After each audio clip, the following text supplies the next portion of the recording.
దీంట్లో సార్ అంటే second side అది కాయిన్ ఇక్కడ ఇజ్రాయెల్ స్టాండ్ ఏంటి అండ్ ఆయన బెంజమిన్ నెతన్యాహు చాలా కట్టగరికలుగా చెప్తున్నాడు ఆయన, నువ్వు వాడితే ఏం చేసుకున్నావు నాకు సంబంధం లేదు, నా యుద్ధం నాదే.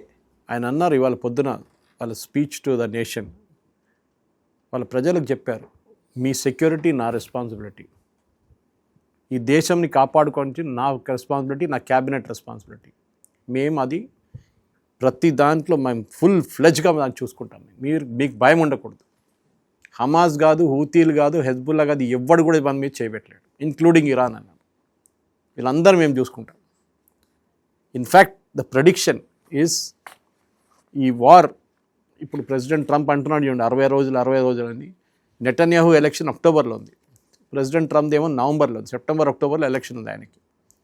ఈ ఒక రౌండ్ ఆఫ్ బాంబింగ్ జరుగుతుంది ఇరాన్ మీద 100%. దానికన్నా ముందు ఖచ్చితంగా చేస్తారని చెప్పి ఇజ్రాయెల్లో ఉన్న ఇన్ఫ్యాక్ట్ ఇజ్రాయలీ డిఫెన్స్ మినిస్టర్ చెప్పారు, హూ ఇస్ దిస్ ట్రంప్, మేము ఒక బనానా రిపబ్లిక్ కాదు మమ్మల్ని ఆర్డర్ చేయడానికి ఇజేరా అజేరా అని చెప్పి. మీరు ఆఫ్రికాలలో లేకుండా ఇంకెక్కడ వెళ్ళి చేయొచ్చు, ఇదంతా వెనిజువేలాలో చేయొచ్చు, మీరు రేపు క్యూబాలో కూడా చేయొచ్చు, మీరు మాతో కాదు ఇది. మేము 1948 నుంచి మా దేశాన్ని కాపాడుకుంటూ వచ్చాం మేము. You will never give it away to anybody. I think that's a strong statement. మనం మెచ్చుకోవాలి, ఎందుకంటే we're in a similar position like Israel security wise. చుట్టుపక్కనంతా దుష్మన్, ఇటు బంగ్లాదేశ్, అటు పాకిస్తాన్, అటు China. So we're facing the same situation. So మనం దానికోసం మోదీ గారి గురించి అన్నప్పుడు అరే మన యూఎస్కి సలాం కొట్టాలి, సలాం కొట్టక్కర్లేదు. మనం we should be our own person. దాన్ని నేర్చుకున్నారు ఇజ్రాయెల్ కూడా. ఎప్పుడు ఇజ్రాయెల్కి అన్నిటికంటే పెద్ద వీక్నెస్ అది ఉండే, చాలా డిపెండ్ అయ్యారు యూఎస్ మీద. సరే ఇనీషియల్ స్టేజెస్లో వాళ్ళ దగ్గర ఆయుధాలు లేకుండే, 48లో 7 డే వార్ కూడా వాళ్ళ దగ్గర 6 డే వార్ కూడా ఏం లేకుండే, అన్నీ అక్కడ యూఎస్ నుంచి వచ్చింది. కానీ ఇప్పుడు వాళ్ళు దే ఆర్ సెల్ఫ్ సఫిషియెంట్. అరే చైనా ప్లేన్లు తయారు చేసుకుంటారు, ఇజ్రాయెల్ తయారు చేయడానికి ఏం ప్రాబ్లం అండి, చేసుకుంటారు. ఇప్పుడు వాళ్ళ దగ్గర F-35 ఉంది. అండ్ యూఎస్ ఎప్పుడు ఎంత మాట్లాడినంత చెప్పినా కానీ ట్రంప్ కాకుండా నెక్స్ట్ యూఎస్ ప్రెసిడెంట్ వస్తాడు చూడండి, దండం పెడతారు ఇజ్రాయెల్కి వెళ్ళి, సలాం కొడతాడు ఇజ్రాయెల్ని. ఎందుకంటే అది వాళ్ళ లాబీ అంత పవర్ఫుల్ ఉంది యూఎస్లో. ఏ యూఎస్ ప్రెసిడెంట్ కావాలంటే గద్దింపుతారు వాళ్ళు, they will bring him down. అంత పవర్ ఉంది వాళ్ళు, అంత ఫండింగ్ చేస్తారు వాళ్ళు. ఇక్కడ ఒక సామెత గుర్తొస్తుంది, ప్రపంచాన్ని డీప్ స్టేట్ శాసిస్తుంటే డీప్ స్టేట్ని ఇజ్రాయెల్ శాసిస్తాను.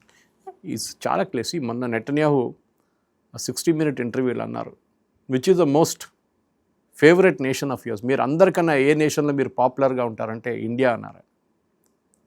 నా పాపులారిటీ ఇజ్రాయెల్ కన్నా ఎక్కువ ఇండియాలో ఉంది నాకు పాపులారిటీ అన్నారు, విచ్ ఇస్ ట్రూ. ఓకే, ఎందుకంటే ఇదే దేశం జ్యూస్ని వెల్కమ్ చేశారు 17th centuryలో. వాళ్ళందరూ అన్ని దేశాల నుంచి తరిమి కొట్టినప్పుడు మనం వీ గేవ్ దమ్ షెల్టర్ ఇచ్చాం వాళ్ళకి. అండ్ వాళ్ళకి ఆ గ్రాటిట్యూడ్ ఉంది, ఇప్పుడు కూడా ఉంది వాళ్ళకి. ఇప్పుడు ఛత్రపతి శివాజీ స్టాచ్యూ వాళ్ళు అక్కడ పెట్టుకోబోతున్నారు. సార్ హైఫాని లిబరేట్ చేసింది ఎవరు?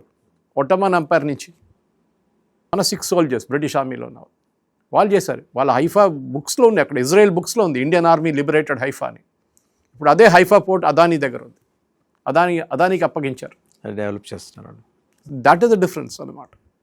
ఇజ్రాయెల్ ఎప్పుడు మనం చేసిన దానికి మర్చిపోయి. ఇన్ఫ్యాక్ట్ ఒట్టమన్ ఎంపైర్ అంటే ఎవరు? ఇదే ఎర్దోగాన్, ఇదే తుర్కియా. అది ఇవాళ పొద్దున అదొక DW ఛానల్ అని చెప్పి ఒక జర్మన్ ఛానల్, వాళ్ళ దాంట్లో ఒక డిబేట్ నడుస్తుంది దీని మీద. మన మోదీ గారు ఎర్దోగాన్ గారు నడిమిట్లో ఇప్పుడు G7లో కానీ ఎక్కడైనా కలిసినప్పుడు what is India next flash point, India and Turkey అంటున్నారు. ఎందుకంటే ఇదే టర్కీ ఇప్పుడు పాకిస్తాన్కి ఆయుధాలు ఇస్తారు. సో మన టర్కీని ఆపాల్సింది. మన కామన్ ఎనిమీ ఇజ్రాయెల్ ఉన్నారు. ఇజ్రాయెల్ కూడా టర్కీకి వార్నింగ్ ఇచ్చారు మొన్న, ఇదంతా అయిపోయిన తర్వాత నీ వైపు వస్తాను నేను అని చెప్పేసి బెంజమిన్ నెతన్యాహు అన్నారు. ఎర్దోగాన్కి వార్నింగ్ ఇచ్చారు, మీరు చేస్తున్న నాకేం తెలుసు, we will come after you, let this all get over అన్నారు. ఇది మనం కూడా. సో మన ఎనిమీ అక్కడ ఉన్నారు, ఆరే టర్కీ పాకిస్తాన్ సప్లై చేస్తున్నాడు. So we should also tackle it. ఆ ఇంటర్నేషనల్ ఫోరంలో వెళ్ళి కాశ్మీర్ గురించి మాట్లాడతాడు ఎర్దోగాన్. వాళ్ళ దగ్గర ఉన్న కర్డ్స్ గురించి ఎందుకు మాట్లాడలేదు? కర్డిష్ లిబరేషన్ ఆర్మీని ఎందుకు చంపుతున్నారు ఆయన? వాళ్ళని టెర్రరిస్ట్ ఫోర్స్గా ఎందుకు డిక్లేర్ చేశారు? ఇరాన్లో ఇప్పుడు అది రెజ్యూమ్ చేంజ్ చేద్దామంటే ఆపేశాడు అదే కర్డిష్ ఆర్మీని. అండ్ ఈవెన్ సిరియాలో కూడా చాలా మటుకు మేజర్ పోర్షన్ వీళ్ళు టర్కీ తీసుకెళ్ళిపోయారు. సిరియన్ గవర్నమెంట్ దగ్గర లేదు అది, మిగతా ఇజ్రాయెల్ కొట్టుకున్నారు. ఇది దిస్ ద మెయిన్ జియో పొలిటిక్స్లో వాసుదేవన్ గారు ప్రతి దేశం వాళ్ళకి కావాల్సిన వాళ్ళు చేసుకోవాలి. Iran is not a very good lesson. మీరెంత చిన్న ఆర్మీ అయినా కానీ, మీ దగ్గర ఏం లేకున్నా కానీ మీరు ఒక విల్ ఉంటే ఫైట్ చేయొచ్చు. ఇది వియట్నాంలో చూసాం మనం. We seen this in Vietnam. 19 సంవత్సరాలు నడిచింది ఆ యుద్ధం, అండ్ యూఎస్ పారిపోయారు లాస్ట్ అక్కడి నుంచి. That's a lesson. Right, thank you Suresh garu. Thank you. Jio పాలిటిక్స్లో గంట గంటకి మారుతున్న పరిణామాలు ఎంత ఆసక్తికరంగా ఉన్నాయో చూడండి. ఒకప్పుడు జగజ్జేత, ప్రపంచ పోలీస్, ఇంకేం ఎడ్జెక్టివ్స్ ఉంటే ఆక్స్ఫర్డ్ డిక్షనరీలో అన్నీ పెట్టుకొని ముందర తగిలించేసుకొని ప్రపంచం మీద ఊరేగాడు ట్రంప్. ఇవాళ ఏం చేసింది ప్రపంచం? అడ్డంగా తొక్కి పారేసింది.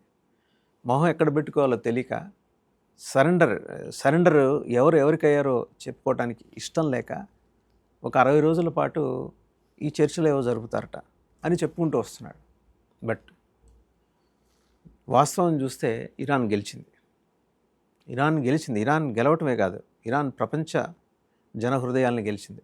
ఒక యుద్ధం ఎలా చేయాలి, ఒక ఆట ఎలా ఆడాలి, ఇరాన్ చేసి చూపించింది. అది ఇరాన్ ప్రజల నైతిక స్థైర్యం, వాళ్ళ ధైర్యం అండ్ వాళ్ళ ఆత్మస్థైర్యం అక్కడ చాలా స్పష్టంగా కనిపించాయి. వాళ్ళకి నేవీ లేదు, వాళ్ళకి ఎయిర్ ఫోర్స్ లేదు, వాళ్ళకి ఆర్మీ లేదు అన్న ట్రంప్. ఏమీ లేని ఇరాన్ ఒక్క డ్రోన్ తోటి అపాచీ హెలికాప్టర్ని ఎలా కూల్చేసింది? ఇవి కనిపించట్లేదా ట్రంప్కి? ఇవాళ ఆయన పుట్టినరోజు సందర్భంగా తను విజేతనని చెప్పుకోవడం కోసం హడావిడిగా సంతకాలు చేసేసానండి. రేపు ఫ్రైడే ఇంకోటి చేస్తాడంట.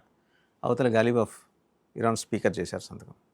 రైట్, 60 రోజుల పాటు చర్చలు జరుగుతాయి. బట్ 60 రోజుల్లోనే సొల్యూషన్ దొరకదు. ఒకటే రిలీఫ్ ఏంటంటే స్ట్రైట్ ఆఫ్ హార్మజ్ ఓపెన్. నువ్వు ఓపెన్ చేసేదండి ఫిబ్రవరి 27 ముందు అది ఆల్రెడీ ఓపెనే. నువ్వు కెలికి దాన్ని మూయించి ఇప్పుడు ఓపెన్ చేశాను క్లెయిమ్ చేసుకుంటావు. ఈరోజు కూడా ఓపెన్ చేసింది ఇరానే.